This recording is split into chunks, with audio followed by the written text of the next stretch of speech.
Well then, hi.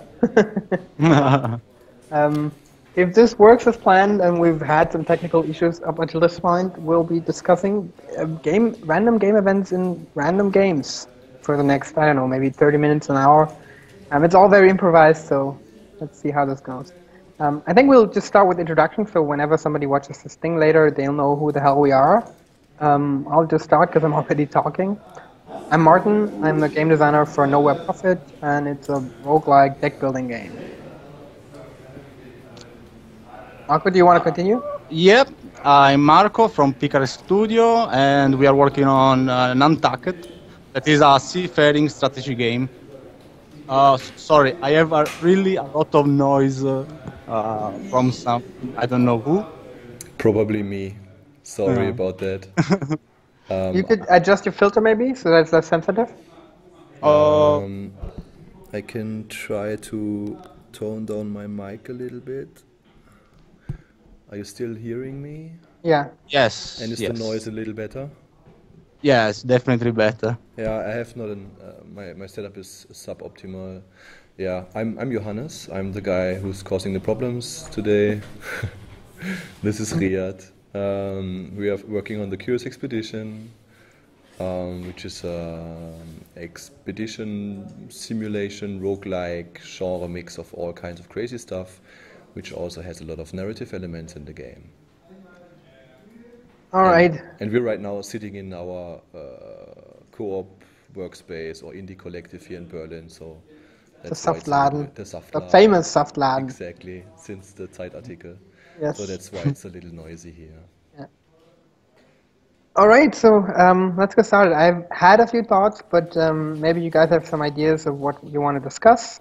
Before we get started, though, when I say random events, I kind of mean that there's something happening, some kind of text input or an out-of-game, like you have the regular game, which is traveling, or in most of our cases it's traveling. I think in Marco, in your case, it's traveling across the sea, and Johannes, in yours, it's traveling through unknown lands, and in mine, it's traveling across a post-apocalyptic landscape.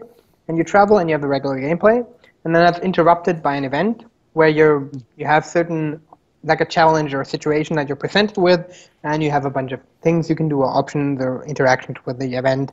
And the gag is that these events are randomly picked or randomly generated to provide replayability. That kind of works for all of you as a starting definition with which we can work? For us, definitely yes, because during the navigation, yes, it's full of events. I don't know if you want to start from a technical point of view or a gameplay point of view, but yeah, definitely is at least in our game a key element. Absolutely. All right, so I've got a bunch of subtopics of that larger topic of random events. I'm just going to list them. If you have any, we'll add them. I'll note them down, and then we can go through them in whatever order we feel it works best. So one thing that might be a good starting point is goals. Like, what is the goal of random events? Why do we have them in our games? What kind of design goals do they have? Because this is the key thing that informs a lot of other decisions questions afterwards. Something we might also talk about is good examples of games with well-made random events, and then thinking about what made them well, what made them good, what made them work. Then talking about the design as like the sort of technical design, like how do you build an event system that works and has what you need it to have. And then also writing the content, making the content. How much content do you need? What's a good way to write that content? That are like the 4 subtopics I have so far. Is there anything you guys want to add, or? I guess we'll do that along the way. All right. Yeah. Fair enough.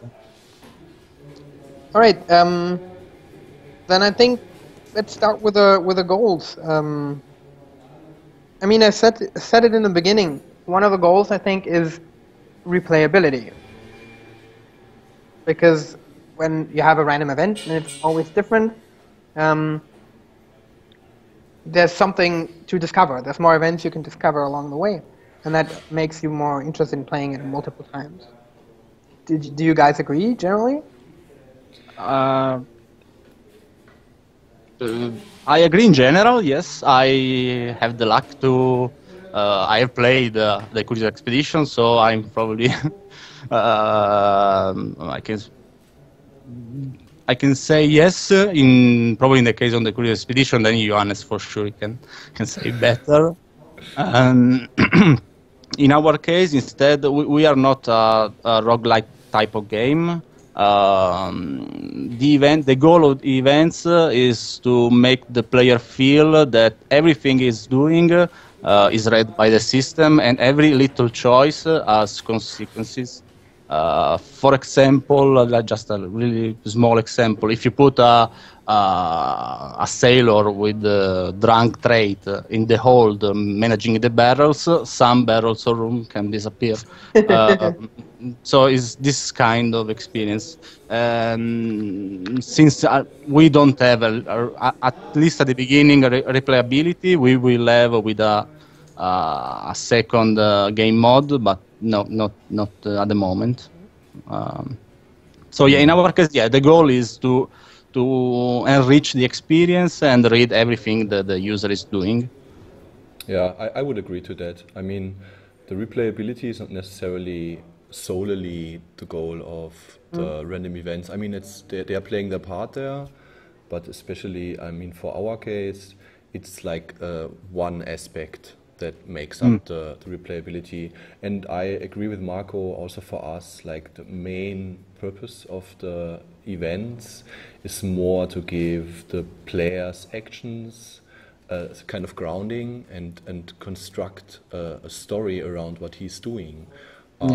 And more so also like kind of like, you know, blur the line between mechanics and storytelling. That's for us very important, because I'm a very terrible person when it comes to storytelling in games. I always click it away. And with random events you can't, because your decisions have they have consequences. Exactly. Which is kind of what Marco said. Like, yes, if they are done well, then they always matter to gameplay to some degree. And if you're clicking them away, you're basically clicking away the game. Yeah. So yeah. There's also something I feel that events can do really well. Text is not cheap, but comparatively cheap. And text allows, because they're very text-based, these events, at least in all of our cases, I believe, they allow us to provide a sort of detail to the world that the game cannot give. Like the game doesn't have mechanics for all of these different interactions, but because they're text-based, we can have like a larger text mechanic that handles them and provide a lot of like tiny specific windows into the world and provide a lot of just world design background available to the player. I think that's a big part of events as well. Yeah, I wouldn't necessarily differentiate between the game and the events. I think it's both the same. But yeah, I mean, they are, in comparison to anything else related to storytelling, super cheap. I mean, you can come up with mechanics which would usually blow your budget in no time, like, I don't know, taming animals or unlocking certain mechanisms which you're just describing, and you're putting the buttons there. Do this or do that, unlock the mechanism, which in a traditional game where you have to build actual generic gameplay for that would completely blow up out of scale. And by providing this kind of like by wrapping by wrapping the input and the output into text, it becomes very abstract, and it can become anything we can describe. Yes. But the player still feels that he's doing it. Yeah. As if he would watch a third-person character with a lot of animations performing an unlocking action, at least to some degree. Yeah. And I think that's one of the strengths that these events can bring. They are incredibly flexible, which kind of gets into that later topic of how do you design them to be flexible. To may be able to do all these things we want them to do. But I feel like there's the fact that events, the difference between an event and a regular conversation is that an event has a lot more impact on the game. Yeah? Definitely. Just for now. Like, we can fight about definitions, but just to like make things different and talk about it. But the problem is, because it has such gameplay impact, players will begin to game events. you know, when you play FTL, which has a lot of random events, when you play it the first few times, you kind of take the decision that you feel is best or works best in the way you want to play, or you envision your crew or whatever. You're not going to let the people starve because you're not an idiot or not an asshole. But when you know that this is very likely to be bad for you, you'll play to maximize the game gain kind of out of the events. And the question, like, that's definitely going to happen. The question is this a problem? Is this counter to any of the goals we have? That really depends on the larger role of the events and the story that unfolds through the events in the game. Like we have a fair share of events that are actually without real consequences, and they don't have that much of a gameplay impact, but still they feel meaningful to players when we watch them playing the game. Or even so, we have events where the player has to decide. For example, there's one where a player has to decide he's resting in a village, in a native village, and one of his track members asks to stay in the village because he or she fell in love with a villager. And if you decide to allow the track member to stay there, you're actually losing that member of your party, which is a big loss for the player. But still, like, that construct of, oh, he fell in love, touches many people so deeply that they actually allow them to stay there without them getting anything in return. Anything in return. Yeah. I mean, some small values go up, but it's nothing compared to the drawback they're suffering from. So it's really, if you, it's kind of like it's a bigger system where if you are able to make the players believe in those events and make them matter to them, because they feel they are picking up their decisions, as Marco earlier said, and they feel it's like waiting on the world, then they also treat them a little bit differently. And I don't think that every player will always try to maximize not everybody. Gameplay events, and if you are like an event-heavy and text-heavy game, I think probably more of the majority of the people I'm gonna look at them more from a narrative and storytelling standpoint than from a mechanic maximizing standpoint. So would you consider Curious Expedition a text-heavy game in that regard? Absolutely. Okay, but FTL not so much. Absolutely not. Yes. Okay. Because FTL is more focused on the combat system. Yeah, they have this huge mechanic with the combat, and most of their events are pretty straightforward, I would say. Yeah. They are the typical events where I click through or just see I just watch the buttons which I can choose, and then I'm going with something. Yeah. Okay, but that's a good point to later think about. What makes one game where people read the text, and what makes a game where people don't read the text. But we're still at goals. Are there any other goals we can come up with? We feel like that events should kind of, or can, work towards? Well, I can say, for example, in our game, we also put the main storyline together with the events, so they are actually events. All the story is told through the events. And I agree that if you rely on a text, really heavy text-based events, you will force, in a certain way, people to read because you want to know what's happening. And also, if it's not a game really text-based, Sunless Sea was a perfect example of how people will enjoy a game in which storytelling is given to them in a nice way. So no cutscene with incredible graphic, just a lot of text and leave you to imagination. I come from pen and paper games, so before doing video games I was doing pen and paper games, so for me it's fundamental. But that kind of also ties into the quality of writing. I've played a lot of Fallen London, which is from the same guys that did Sunless Sea, and they just have really top-notch writing. And what makes them really well is they have a very flowery language that works well for their world, and they're very, very concise. What I feel they do is they leave a lot of things open and make you imagine them, and don't force you to read a lot of text. They have, like, if you played Fallen London, it's like 1 or 2 sentences, then you click, and then it's 1 or 2 sentences, and that is enough for you to imagine a world over multiple of these interactions. Yeah. Yeah. That's what I would also add. Like another goal of these events is actually to tie in the fantasy of the player, like his imagination, and leaving gaps in there and not describing everything to its full extent. Is a really powerful tool to create a emotional connection between the player and what's happening on screen, because he fills the gaps, or she fills the gaps automatically, and makes everything that's experienced matter even more. I feel emotional connection is a really good, like we're collecting a lot of goals here, but whatever.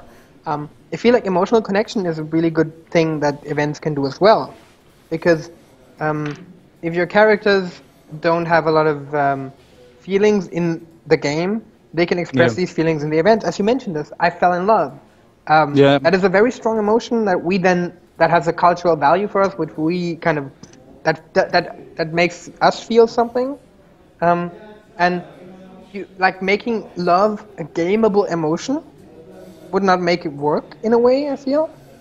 And making it this kind of text thing helps trigger emotions in the characters. Do you know what I mean? Like, Yes. I'm not sure if I'm describing it well. Yeah. And then, at least in our case, I don't know. Yes, I know the Curious Expedition, but there's with the events you have a limited space, so you don't have the risk to write too much, and you have to be good in writing short, and it's a good challenge.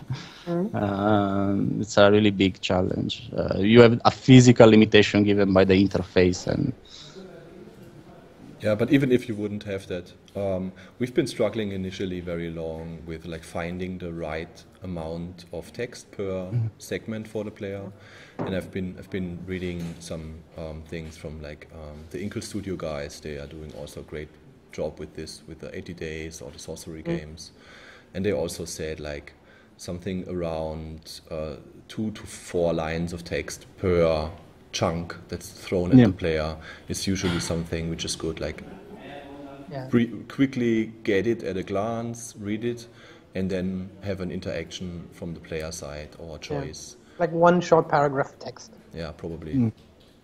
2, 3 sentences. Yeah, we break that paradigm Yeah. sometimes when we are describing, like when you are coming to a village or something, for example.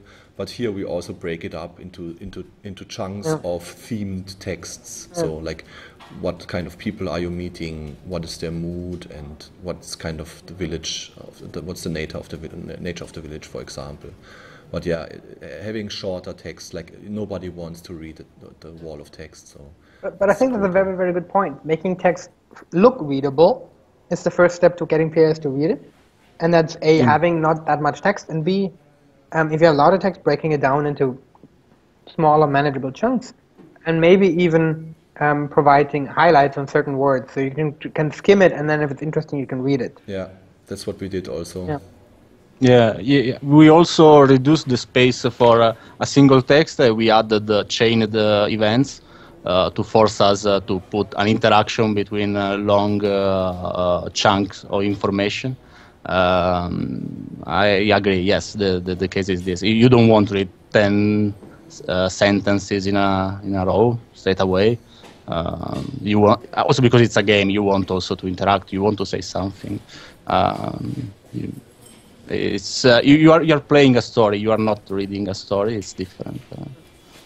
Okay, so I feel like we're drifting off from the goal. So let's put a check on this, unless any one of you has something to add there. Yeah. No, Okay. it's fine. The next thing I'd have on the list would be good examples. We've mentioned a few.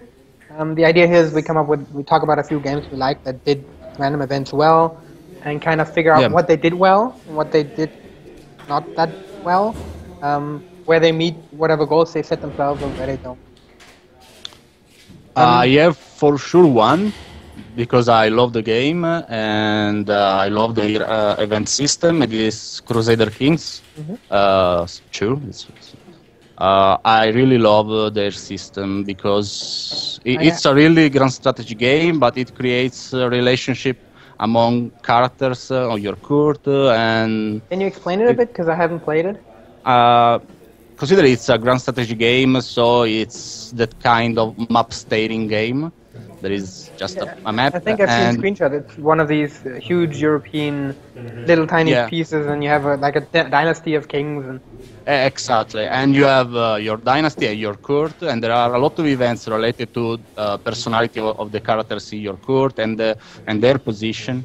And they create a lot of events that I think it's the system most similar to ours, because I've taken also a look in how technically they do the event system, and this also is all based on prerequisites. So if determined prerequisites are filled, the event is launched to the user. So you have always events related to the actual situation of your court. And it goes from there is a courtier that is trying to have sex with your wife, what you want to do, or your cousin that is second in your line of succession that want to kill you, and it's clearly in a middle-age fashion, but it's a really deep system.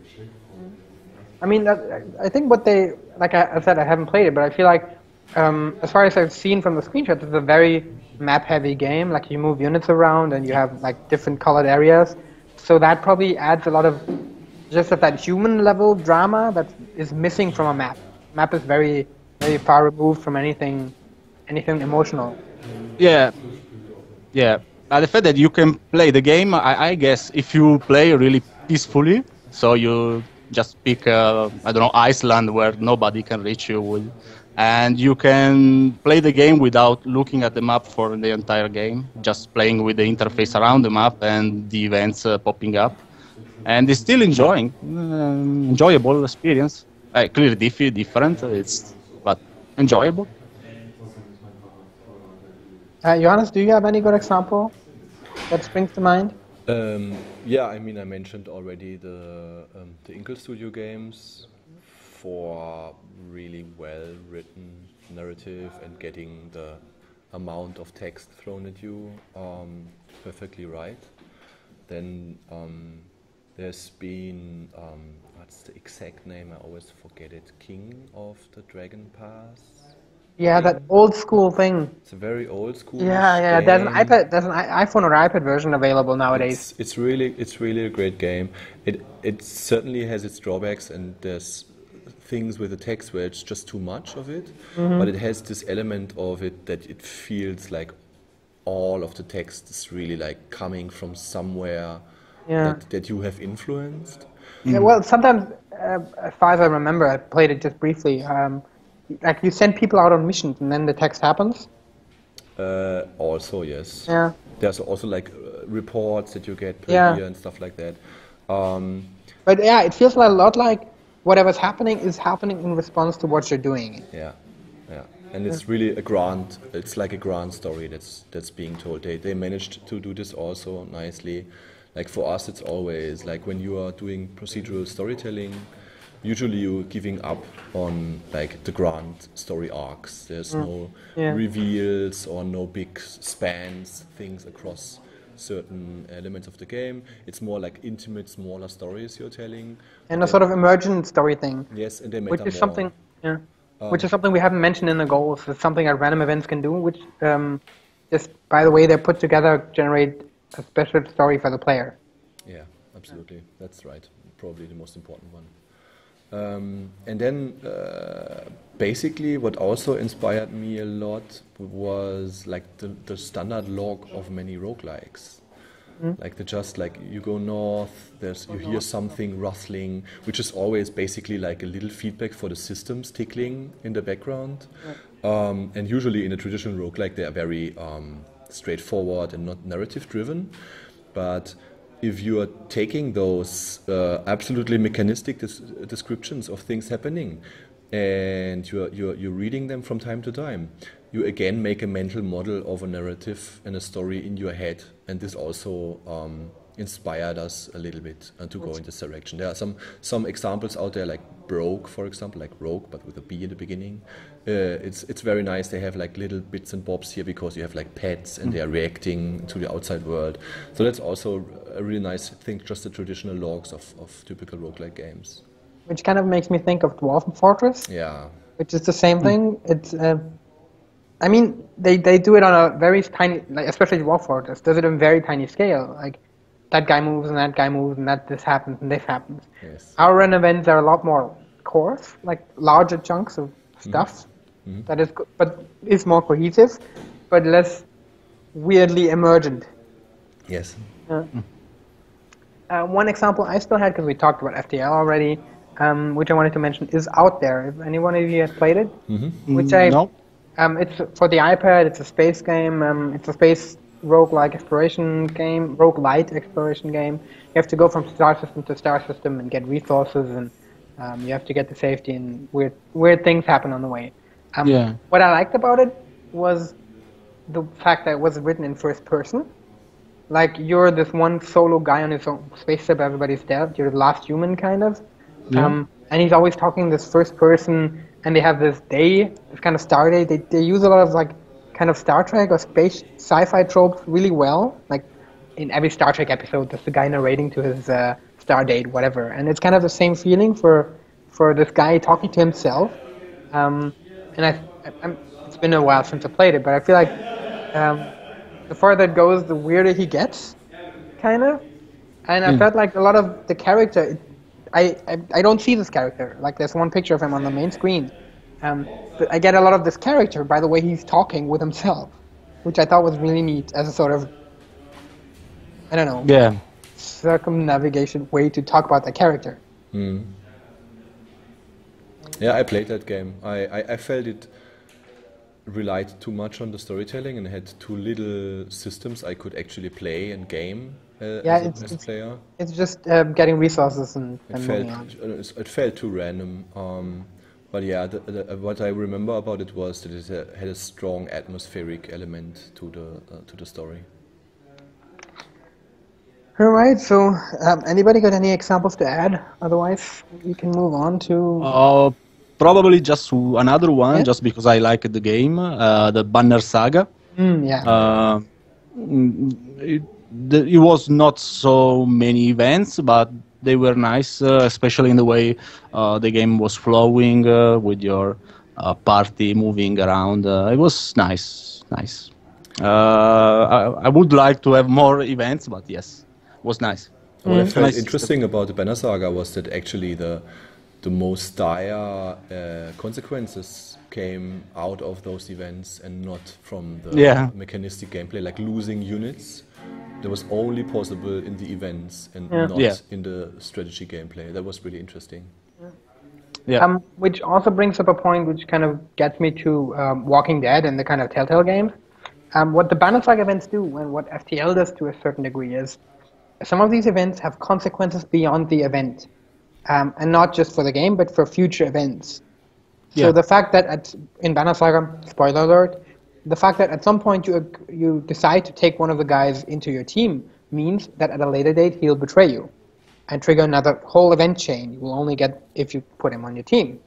And that's really good. And Banner Saga, The Walking Dead does it as well with, or at least they claim to do it with blah blah blah has noticed this, blah blah blah will remember this. They kind of suggest to you that there's more happening based on your choices now. Something that Banner Saga doesn't, and teaches you the hard way. So, by the way, he betrays you, which is like 8 hours later, so you're not going to load the last and say, oh, no, I'm going to take you. He's betrayed you, and you learn so late that, oh shit, my choices have way longer consequences than I think. But I think that's something really interesting, something really valuable that events can do. Absolutely. Yeah. All right, so that kind of gets us into the idea, the design of event systems, kind of. So we have two larger topics left, unless we come up with something else, which is the design of an event system. What does it need to do, and what makes sense for it? And then the design of the event content. Yeah. All right. So the design of the system. You've mentioned this earlier, like the kind of flexibility it needs, because if we want to have an event system, we want to have it be able to express anything from unlocking a door mechanism to people falling in love, and have the sort of mechanics needed for these events to make these interactions and reactions and events spiraling out of control work and feel nice. So how do you do it? Well, for us, we created a huge system basically.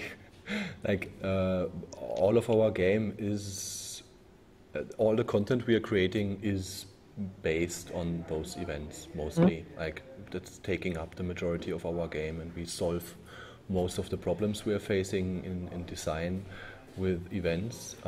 So that makes up the largest part of the game. We have no visual interface or whatever to create our game. It's just all based on scripting. And for the technical details, I'm the wrong person. So I could try to say we're using CoffeeScript and stuff like that. So you're actually scripting the events in a text We are scripting kind of the scripting events language. Okay. in a scripting language. We tried with a visual interface because initially I was coming from Unreal Engine and I was used to using Kismet and stuff. But yeah, we are a two-man team and trying to do a visual interface for that kind of stuff. It will always be less powerful than just pure scripting, and it's way too much work. So we stuck with it, and I can now finally deal with it, and Riyad has transferred me secretly into half a programmer with this. So it's also fine, and I appreciate it. But yeah, we have like, it's still constantly growing. So initially it was all about like all kinds of checks that you are doing, trying to be as generic as possible with the stuff you're doing. Oh, I lost the video of Marco now. Yes, I don't know why. Well, okay. Just- Maybe you'll rejoin. Yeah. There you are. So, yeah, going into detail would completely blow this up. But the more and more we are working with our technology, and we are trying to segment everything more and more. So initially we had like huge files of script which had all the events from the whole game basically. Yeah. And now as we are closing or getting closer to wrapping up the game, we are making segments of that all. So we have our own script file for certain locations, and the items you can only find there, and the characters that you will encounter there. It's all in one file, which basically is also our preparation for approaching the modding support, which we will do for the game later this year. Actually, that's really useful by having kind of text files. Yeah, People can just change and add as much as they want. absolutely. That's cool.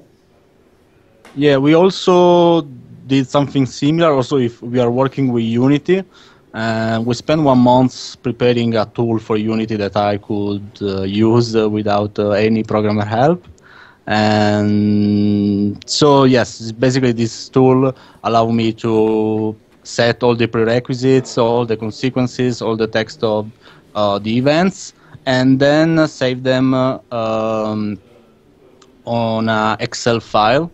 So it's ready for localization and also for editing, external editing. We can just give an editor the row of the text and leave him fix the text. In our case, I have to say we enrich this editor because during the development, we discuss the game and we decide maybe we could add something here, something there. So yes, it's definitely far more complex than what we wanted at the beginning. But yeah, it's good. It's good. Did you? Yes. Did you also did you set up the system and create stuff in advance, or did it really like, okay, now we want to do this thing in an event now, and then ask your programmer to implement it so you can work on it, or did you try to prepare stuff in advance? We prepare in advance. So yes, before starting to have the events tool, I spent, I think, a couple of weeks considering all the possible prerequisites, all the possible feature I could need, and all the possible effect. And then we work on the actual tool. For example, something that we added later was the possibility to have chained events, so that an event can recall automatically another event. And then, for example, because of the story, we decided to put the storyline inside the same tool. We have some trigger to gameplay, special gameplay effect related to the main story. But yeah, the good thing about this is something I would like if we, after the release, we have time. It could be nice to give in a different way, maybe with a different interface, give this kind of tool to players and allow them to add more content in the game. Could be nice. Could be nice. You should absolutely consider it. I mean, this kind of structure, having this kind of structure in your game allows people to make a mod which consists of only one event, if they want to, or they can completely build up huge chains of events, no matter depending on how much they want to put into the game. That's a really nice thing if you have this kind of structure. And also talking about chains, that's also a large part for us. Like initially, we also had always enclosed events, and meanwhile, since we didn't do your approach and plan everything ahead, we just iterated whatever we needed. What came up. Okay, let's change the system, so it grew really large. And I just realized this recently when we worked together with an intern. And I had to explain him the scripting system. I was like, oh my God, this is so complicated. But you learn it because it grew and grew and grew. Yes, exactly. And there's also something we do where we try to reuse certain segments, so we can have an event which runs through a chain of multiple events and then has it all in one event that's sort of presented meta to event. the player. Yeah. Or for example, we have like one event which is pretty generic. And an event can call this event and then tell it where to return to after it has been called. So there can be something you are stitching in between events, and the single event which is stitched in between doesn't know about the event before or after, but it's getting told where it returns to, so you can reuse a lot of stuff. Yeah, that's another guy from the Subgarden, Studio Fizzbin. It's also Luca, Studio Fizzbin. Yeah. So our system is actually the second system we're using, and because we didn't do it the way you guys did by building a sort of scripting language, but instead, very early this year, I started building an event system in Unity because we're using Unity, using an actual Unity editor, making an editor window, and being very fancy about it. Poured a lot of time into that, and then hit a roadblock because as I was working on the game, I noticed I needed more stuff and needed to be more flexible with the system. And the issue I had was that my system was built so unflexible, unfortunately, that I had to throw it all away and build a new one. I have a screenshot here so you can see what it's looking like. I'm just going to share the screen for a second. Does it work? Can you guys see it? No. Maybe now something is loading. Yeah. Yes. So that's kind of what it is. Instead of a very structured event system, where was just every event has a start and a few options and outcomes, and then it would trigger other events if it would want to do something longer. It's now a node-based system. So every event has a start node, and there's different nodes that can have options or lead to combat or change things in the convoy and stuff, which is a lot more flexible in terms of designing events that do what we want to. Epic boss fight. Yeah, and that was a lot of work, a lot of trial and error, just figuring out that the system I built in the first case wasn't flexible enough. But I think when anybody is designing an event system, flexibility is really, really important. I mean, when you guys built the text-based system, you already had a lot of flexibility because you have a lot of power in the text. Yeah. Yeah. But the system I built was every event was pretty much forced to be in the same kind of flow structure. And if you wanted to do something else, you had to have multiple events kind of linked together, but that didn't work really well. Yeah. It was really difficult to edit in the tool because they were all over the place. Yeah, if I have to give a tip, for sure to create an event system after all the rest of the game is at least on paper finished. Because if you add game mechanics and then, but now we cannot link it to the current But event system. Or do it along the way, but just make it always baby small Yeah. steps. Yeah. And just like add only what you need and what you have concrete examples for. yeah. Yeah. But like- if you do a lot of your case, which I think is the better way to go, kind of, you need to make sure that your architecture is flexible enough to do this. Because mine wasn't, plain and simple. It couldn't handle extensions well. Yeah, yeah. There we were lucky because like initially I also had like ideas for very specific use cases, and then Riyad usually was very resistant to that and said no, we should make it more generic so you can check for it based on some function, which could also potentially be used in different ways.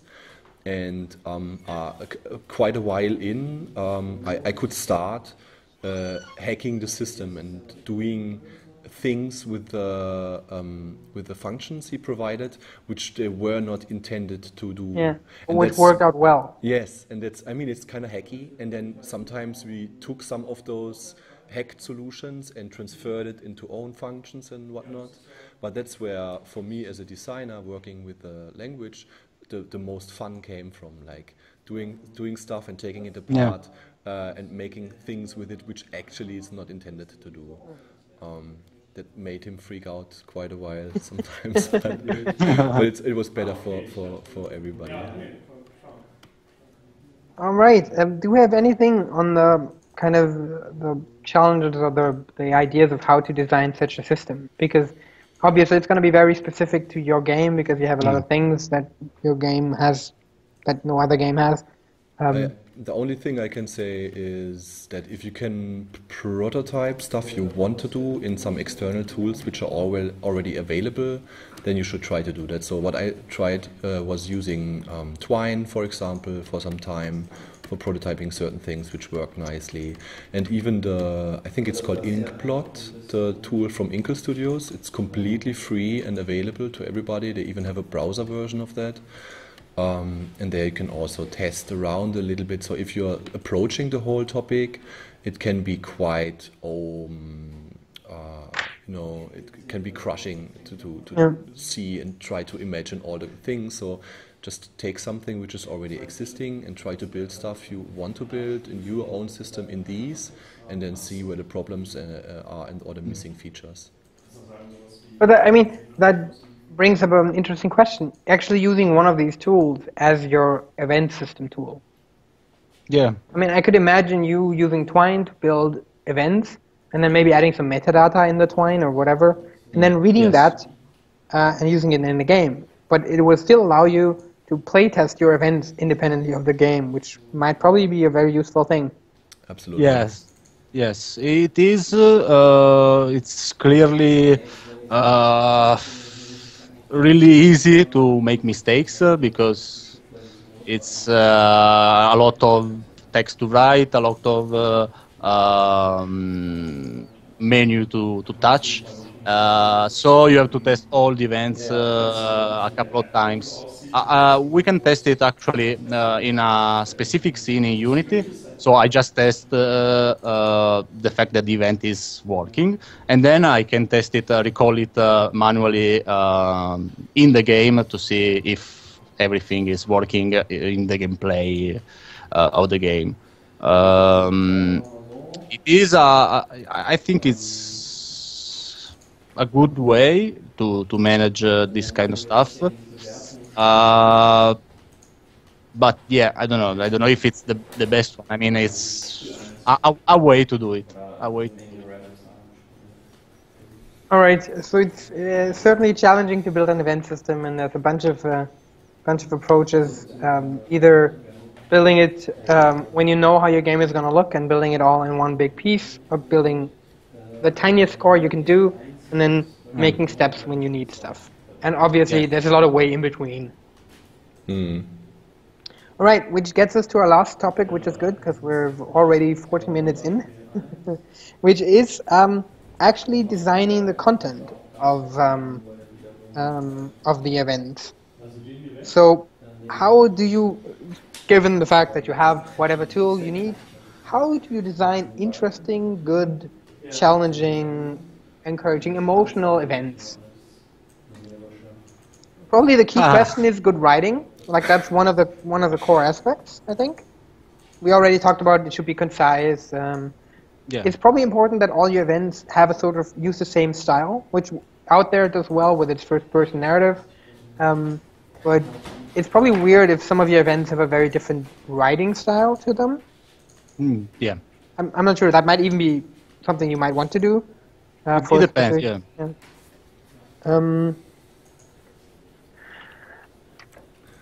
Yeah, I mean, for us, it's more or less we're trying to pick up as many aspects from outside of the event as possible. Usually, like checking which kind of character do you have in your group. Is there and then somebody using their with a name problem? The name, exactly. The name is being displayed, but also stuff like, do they have specific problems? Like there's an event in the game where two people of your track, they are fighting each other because they get into an argument. But that's only happening because one of those people has a certain status, which is the angry status. And this angry status, this person only got because you made a decision earlier in a different event.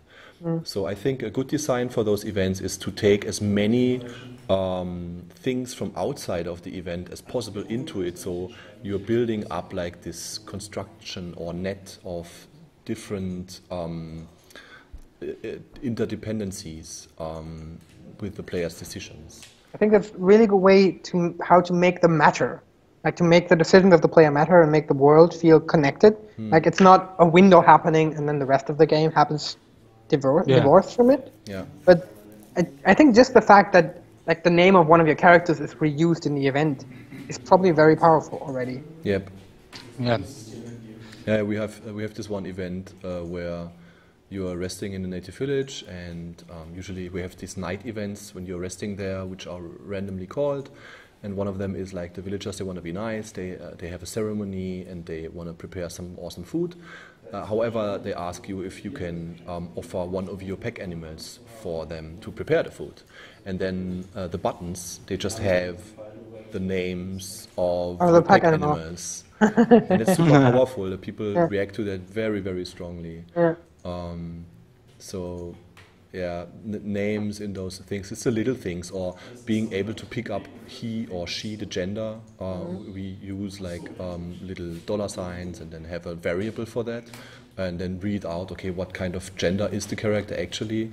Picking these little details into the event is really helping a lot with, again, building up an emotional connection between the player and what's happening on screen.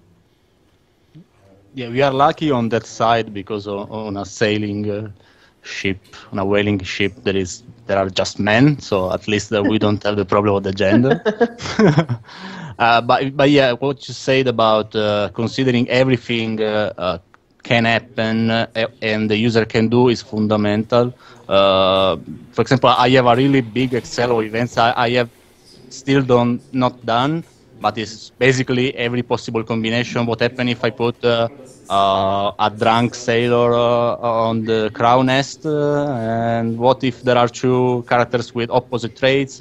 What happens? So you just track every possible combination and then imagine, is there something interesting I can say about this? Yes. So I can do 1, 2, 3, 5 events about this. If there isn't, no, I just skip it. But yeah, it's the base of the event system, at least our event system, considering every possible combination of gameplay elements. And then there are, just random events. We organize the events into categories. In this way, we are able to determine which one can repeat and which one are unique.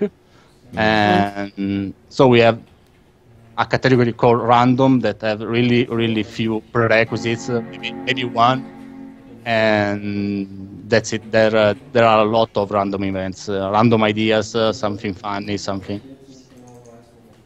That's it, basically.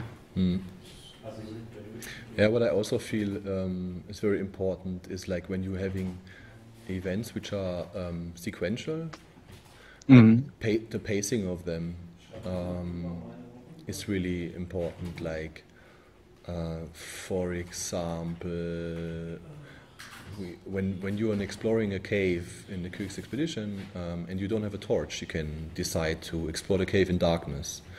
And sometimes we do stuff where when you're clicking on a button to perform this, okay, explore in the darkness, then there is a very short text following it, and then you continue through that, and then something happens. So it's also like how you're sequentially building up the stuff.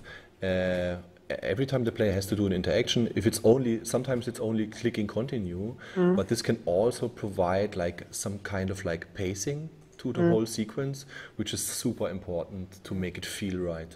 I mean, the more clicks you have to do, the longer the distance between point A and point B is, in a way. Yeah, I mean, obviously you want to kind of minimize that and not have too many meaningless clicks, so the player just skips through that. But sometimes it can also be helpful to put a pause in between those texts. Absolutely. Brings up a question. Are useless events a bad thing?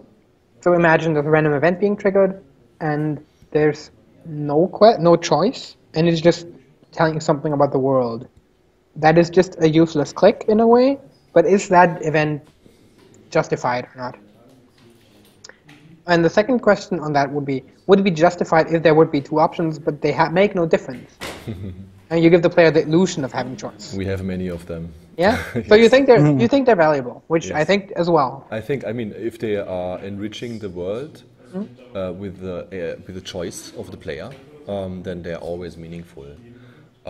Like we have some of the, like for example, when you're in a village, the villagers ask you, what do you think, who created mankind? And then you can answer evolution, God, or I don't know. And there's no difference to what you're choosing. But it's expression, it's player expression. Yeah, exactly. You're allowing the player to express himself through that. And either he records the game, since he's like a YouTuber or something, and then it's not only his thing, but he's also sharing this with the world. Or it's just his story he's constructing, and he decided there, so it may not matter for game systems, but it's mattering for his story he's building in the game.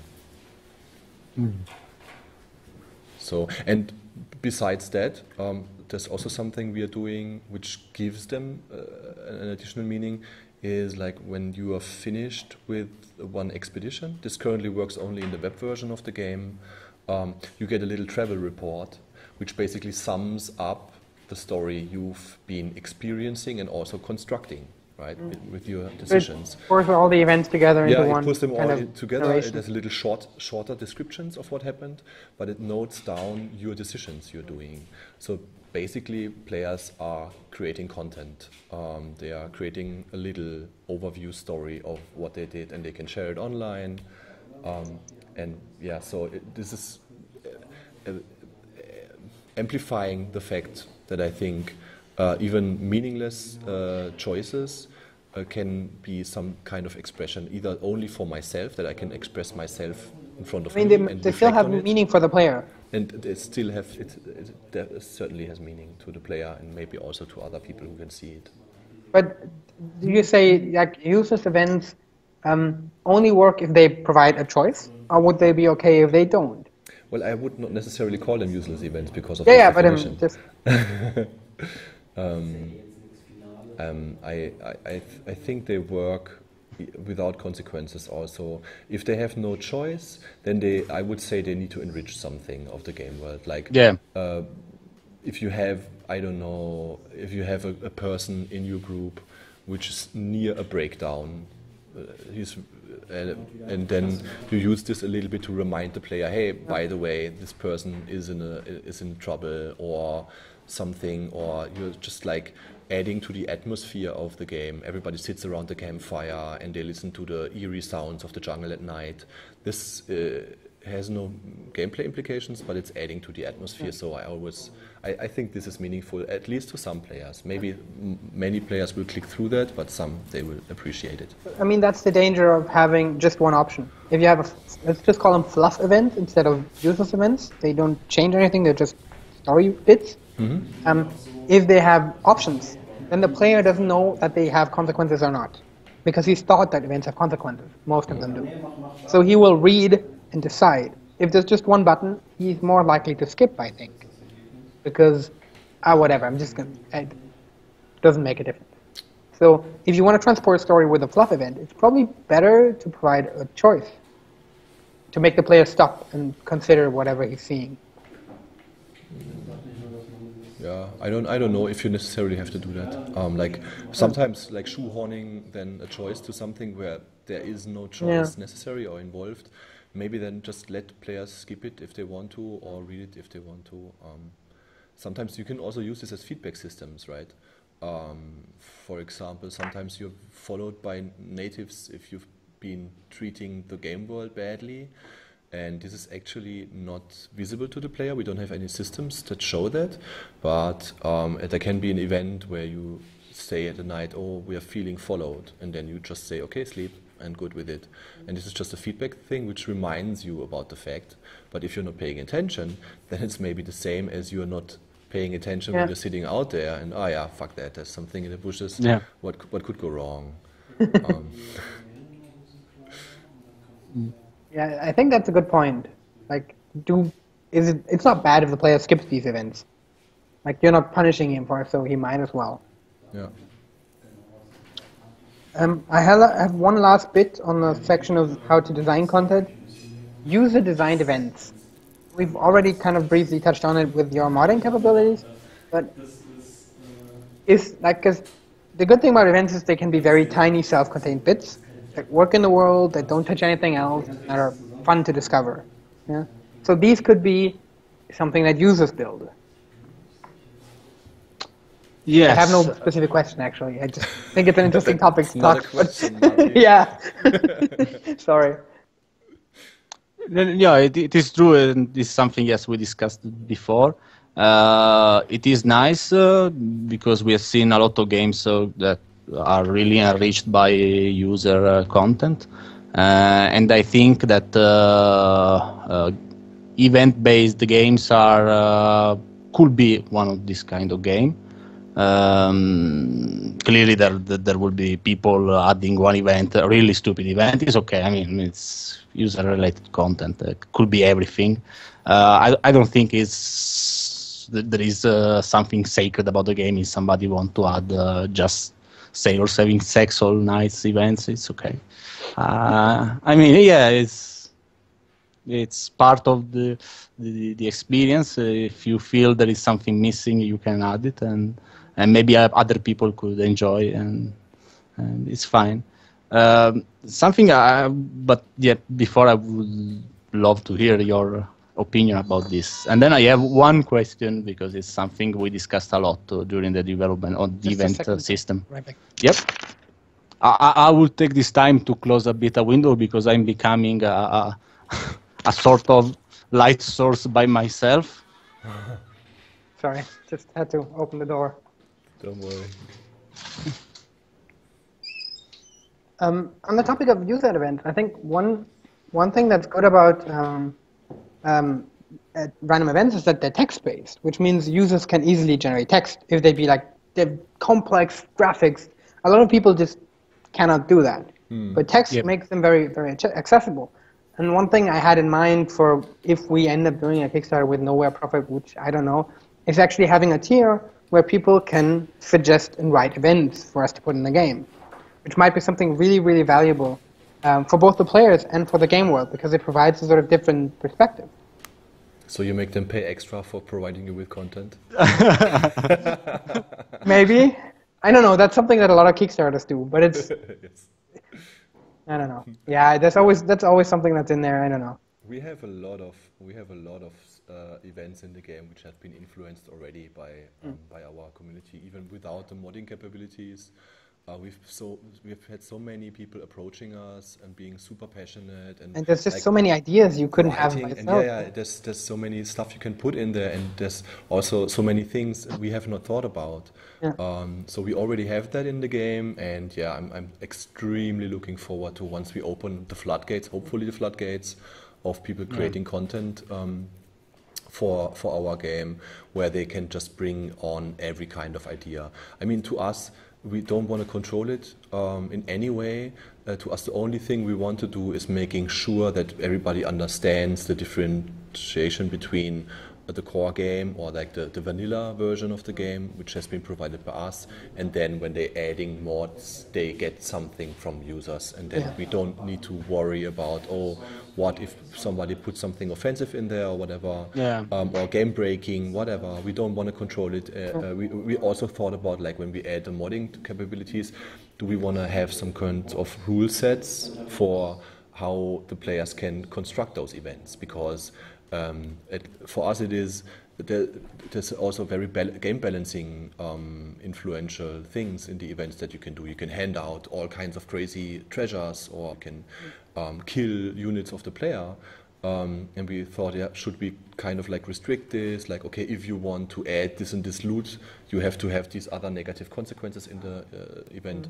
But we decided against it. It's just going to be free for everybody. And then if players activate a mod, they will have to understand that this can potentially strongly influence their gameplay experience. It makes some very weird things happen. Yes. All right, I think we've gone through all the subtopics I came up with. My question. Yes, your question is something we didn't discuss. Is do you like or not to let people know about the consequences of the events before they choose an option? My answer is it shouldn't be there specifically. Like, it shouldn't tell you all that's going to happen, but it should give you a good idea of what happened. Giving the player the impression that A is going to happen, and then having X happen, something very, very different, is something you should do only rarely, because I feel like this is going to be a very negative experience in most cases, unless you're giving something more positive. Does that kind of make sense? Yeah. We've also been discussing this a lot and trying around with certain things, but the problem is when you're starting to go in this direction, you need to convey so many things if you have a complex event system. Sometimes it's not only about, your standing will go up or down, but other things may also occur, or maybe not. Maybe there's a random chance that somebody gets angry or not.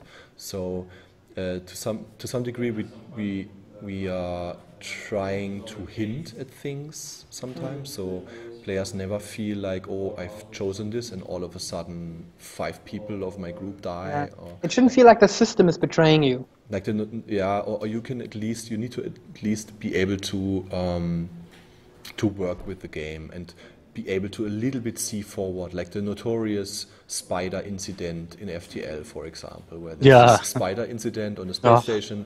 Do you send somebody down, and there's a very high chance that a person just gets eaten away. And so whenever you are encountering this event, you never send somebody, because the risk is chance is too high. Way too high. And we've had this initially also, where you just walk around and eventually, a tiger jumps at you and eats one of your people. So having a choice that's just negative in a way, or just overly very high chance to be only bad. You want to make sure that the player understands that there's a very high risk involved. Then it's fine. But as long as the rewards match.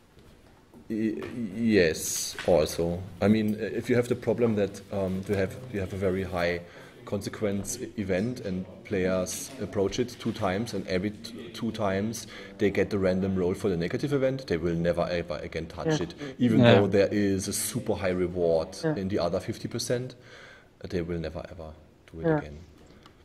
Yeah, we actually, since in our case we have a lot of stats, both for the captain, that is the crew, and so we have events with a chance related to these stats.